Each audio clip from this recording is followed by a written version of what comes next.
attack and walking around, it was clear that the residents stood no chance against the gunmen. The latest reports suggest that a total of around 1,500 Hamas militants infiltrated from the Gaza Strip into Israel, and some reports suggest that some of the victims may have been decapitated, beheaded, but really such a horrific level of violence was used. The bodies of so many of the victims are in such a bad condition that it's hard to know if it's true or not. What is clear is that men, women, and children were ruthlessly and mercilessly killed. A warning that some of the images in our report are distressing. We're asking you, let the team work. Guys, let the team work. They're still finding dead bodies here. We're in a small, tight-knit community, torn apart by horrific violence. Heavy-duty machine gun. Against, they shoot people with those. The inhabitants of Kfar Aza have either fled, been taken hostage, or murdered. Festive decorations put up shortly before the attack still hang from homes. The Israeli military have brought us here as they finish sweeping the area. Amongst the debris, unexploded grenades. Walking through here, seeing what's left of people's homes, people's lives, you get a sense of just how terrifying it must have been for the residents when the gunmen launched their assault. Some of the bodies of the militants are still here. There's a strong smell of death in the air. Israel has been left traumatized by just how deadly this rampage was. Down. Stay together, guys. And there's still the threat from rockets fired from Gaza. The focus now, the awful task of retrieving and identifying bodies.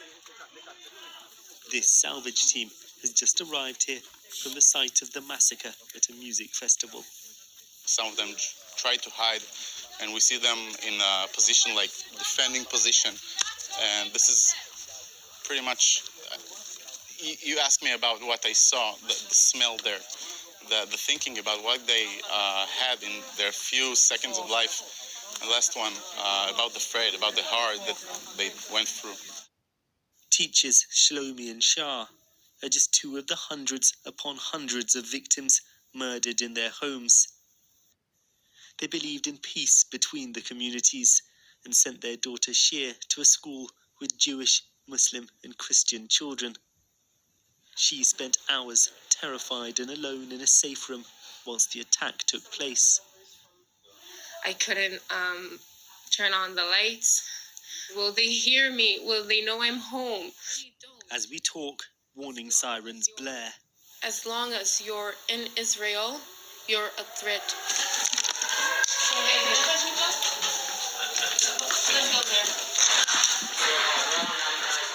There have been barrages of rockets throughout the day. We're in a hospital where Shir's teenage brother is undergoing surgery. He was with her parents when they died. We talked to our brother and we asked him what happened. I told him, I need to know. He said that as soon as the red alerts started, they ran into the safe room and they heard at some point glass breaking, and then they heard people walking in their house, and they heard them outside of the safe room speaking in Arabic. And my dad said they put a mattress in front of the door, and my mom told my brother to hide between the bed and the wall. And then there was a big explosion, and my brother said he heard my dad saying that he lost his arm. And they started shooting everywhere, and my mom died on him. She died protecting him, and she told him everything will be all right.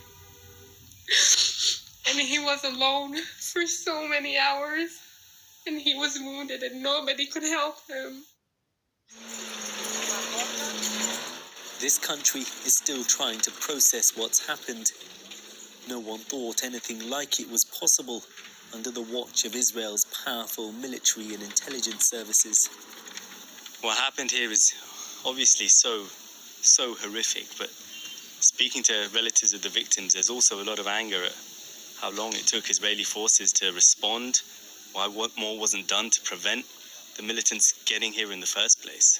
I feel angry. Everybody in the army feels angry from top down, and we know that we're going to do the deepest analysis of how this happened, so this never can happen again. What went wrong?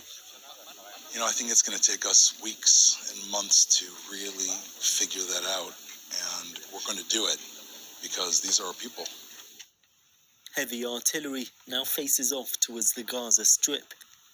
Israel is vowing to eliminate the threat from Hamas, and the country seems united behind that. But the coming days are likely to see more lives lost.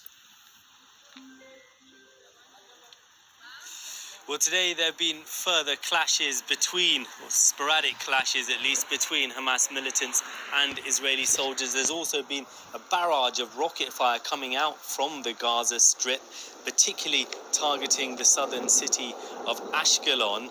These rockets, though, compared to the kind of massacres that we've seen over the weekend, well, they don't cause anywhere near that level of death and destruction. Where possible, I've been trying to speak to some of the Israelis here about whether they think there is a military solution to this conflict. History would suggest there isn't, but at the moment, amongst both sides, there seems there's little appetite for talk of peace.